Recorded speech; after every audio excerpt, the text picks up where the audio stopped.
नमस्कार दोस्तों, मैं हूं आपके साथ हर्ष भारद्वाज। लोकसभा चुनाव के नतीजों की घोषणा हो गई है, लेकिन इन नतीजों ने बीजेपी को जीत के साथ गहरा आघात भी दिया है। अयोध्या से आए रिजल्ट ने तो बीजेपी के पांव तले से जमीन ही छीन ली। राम मंदिर के जिस मुद्दे के सहारे बीजेपी ने भारतीय राजनीति में धूमकेतु की तरह जगह बनाई और कई राज्यों के साथ केंद्रीय सत्ता की बागडोर संभाली, उसी अयोध्या में बीजेपी के पांव उखड़ गए।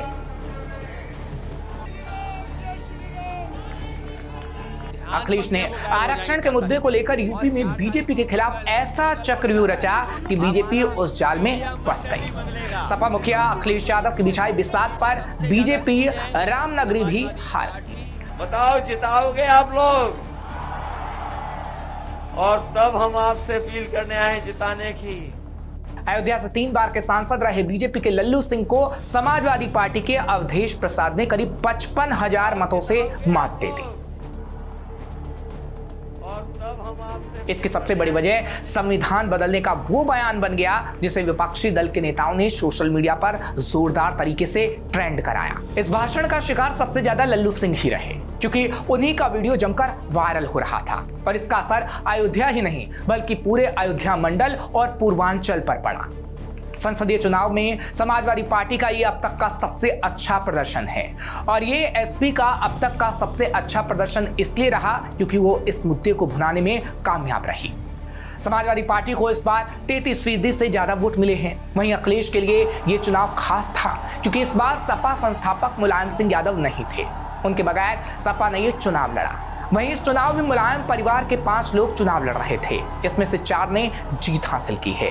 सपा प्रमुख अखिलेश यादव ने बीजेपी के सुब्रत पाठक को हराकर कन्नौज की सीट पर कब्जा जमाया, तो अखिलेश की पत्नी डिंपल यादव मैनपुरी से जीत गई। तो वहीं अखिलेश के चचेरे भाई धर्मेंद्र यादव ने आजमगढ़ से बीजेपी के दिनेश लाल निरहुआ को हरा दिया। अक्षय यादव ने फिरोजाबाद से चुनाव जीता। जब प्रधानमंत्री नरेंद्र मोदी ने 400 पार का नारा दिया था तो बीजेपी की हसरत यही थी कि वो उत्तर प्रदेश से ज्यादा सीटें जीते, लेकिन ऐसा नहीं हुआ। उत्तर प्रदेश में बीजेपी पर इंडिया गठबंधन भारी पड़ गया। बीजेपी महज 33 सीटों पर ही सिमट गई और इंडिया गठबंधन ने 43 सीटों पर अपना परचम लहराया, क्योंकि अखिलेश यादव के जिस पीडीएफ फॉर्मूले को बीजेपी नेताओं ने ज्यादा तवज्जो नहीं दी थी, समाजवादी पार्टी के लिए वही सबसे बड़ा हथियार बनता गया।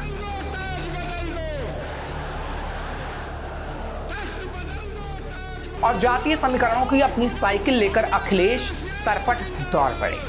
अखिलेश ने लोकसभा चुनाव में पीडीए यानी पिछड़ा दलित और अल्पसंख्यक का फॉर्मूला दिया और इसी फॉर्मूले को ध्यान में रखते हुए कैंडिडेट्स सेलेक्ट किए। समाजवादी पार्टी ने 17 सीटों पर दलित, 29 पर ओबीसी, 4 पर मुस्लिम, बाकी पर सवर्ण उम्मीदवार उतारे, जिसमें गाजीपुर से अफजाल अंसारी, कैराना से इकरा हसन, संभल से जिया और रहमान बर्क और रामपुर से मुहिबुल्लाह नदवी पर भरोसा जताकर चुनावी मैदान में उतारा गया। अखिलेश का ये दांव बिल्कुल सही बैठा और पार्टी को अनएक्सपेक्टेड जीत मिली। अखिलेश को मिली जीत की एक और वजह रही साल 2019 के लोकसभा चुनाव में सपा का कुनबा बिखरा हुआ था। चाचा शिवपाल सिंह यादव ने अलग पार्टी बनाकर चुनाव लड़ा।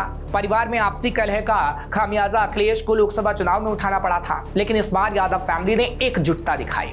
कुछ शिवपाल झुके तो कुछ बातें अखिलेश ने भी मानी। मुलायम सिंह के पूरे कुनबे ने इस बार चुनाव प्रचार की जिम्मेदारी उठाई। परिवार के पुरुषों से लेकर अखिलेश की पत्नी और बेटी भी समाजवादी पार्टी के लिए वोट मांगती नजर आई। इसके साथ ही अखिलेश यादव ने विवादित बयानों से खुद को और अपनी पार्टी को दूर रखा। बहुत ही सधे अंदाज में सॉफ्ट हिंदुत्व की छवि बनाए रखी। अखिलेश ने राम मंदिर प्राण प्रतिष्ठा पर सीधे कोई रिएक्शन नहीं दिया और इटावा में शिव मंदिर की नींव रख दी। उधर सवर्णों वोटर्स को साधने के लिए चंदौली से राजपूत और भदोही से ब्राह्मण प्रत्याशी उतार दी। यही नहीं, अखिलेश यादव ने चुनाव प्रचार में यूपी में पेपर लीक को मुद्दा बनाया। परीक्षाओं में हो रही देरी को भी जोर शोर से उठाया।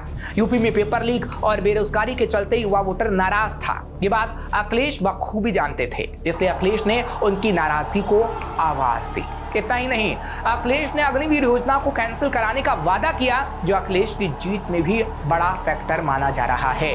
वहीं अखिलेश ने इस बार के लोकसभा चुनाव में फिर कांग्रेस का साथ लिया और इस बार वो बीजेपी के लिए बड़ी चुनौती बन गए।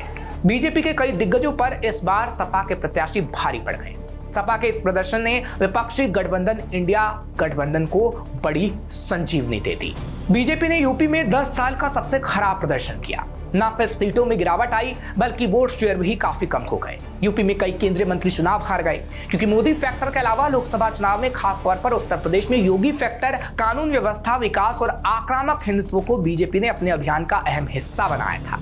पूरे चुनाव में बीजेपी के कैंपेनिंग में इसी की गूंज सुनाई देती रही, लेकिन अब लगता है कि योगी यूपी में बीजेपी के लिए उपयोगी साबित नहीं हो पाए। ऐसे में सवाल उठने लगे हैं कि नतीजों का ब्रांड योगी पर क्या असर होगा। यूपी में बीजेपी का 33 सीटों पर सिमटना न केवल प्रधानमंत्री नरेंद्र मोदी के लिए झटका है बल्कि मुख्यमंत्री योगी आदित्यनाथ के लिए भी एक बुरी खबर है। राजनीति के जानकारों की माने तो अमित शाह और नरेंद्र मोदी अगर चाहें तो इस हार का ठीकरा योगी पर फोड़ सकते हैं। और जैसे कि अरविंद केजरीवाल ने चुनाव में पहले दावा किया था, योगी को सीएम की कुर्सी से हटा सकते हैं।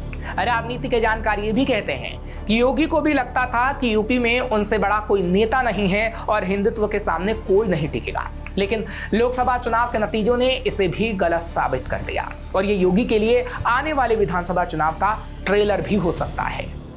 उत्तर प्रदेश की हर खबर से अपडेट रहने के लिए श्रेष्ठ यूपी को करें सब्सक्राइब, बेल आइकन दबाएं और देखते रहें श्रेष्ठ यूपी।